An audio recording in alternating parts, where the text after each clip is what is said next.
Pipila ka cottage sa beach resort sa Davao City ang nadanyo human gihapak sa dagkong balod sa kadagatan. Ani ang report ni Argil Relator. Bro, gansak. Gansak. Kusog og dagkong balod ang mihapak sa mga cottage ni ining usa ka beach resort sa Turil, Davao City, Miyerkules sayo sa buntag. Ang resulta, dunay duha ka cottage ang nadanyos. Gihang mikalma na ang karagatan, gilayong gi-repair sa mga personahe sa resort ang mga nadanyos nga cottage.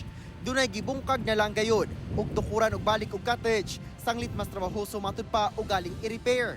Kung low o medium seas lang ang kondisyon sa karagatan sa makaron, makita pa nato kining konkreto nga akong ikatindugan ingon man ang gilayon niini gikan sa balas dinhi sa baybay.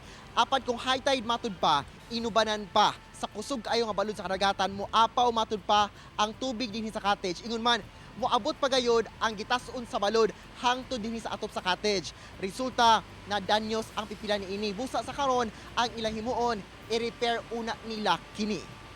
Gipang repair lang namo, pang repair lang para makita pud nga mausab po tapos ang uban na ni daot na manggudaan.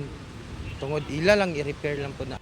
Sa karon, operational gihapon ang resort apan ginabawal una ang pagligo sa dagat. Every pud mag weather like mag-ulan mo tukar jud ang kakusgonon jud sa balod jud mismo. Gagani na sir, unsa kada ko ang tubig? Apaw man jud diri o kusog man pud ang iyahang kuan jud hampak sa tubig.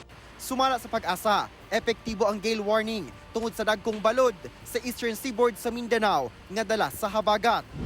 Kauban si Melchor Awing sa kamera. Ako si Argil Relator para sa One Mindanao.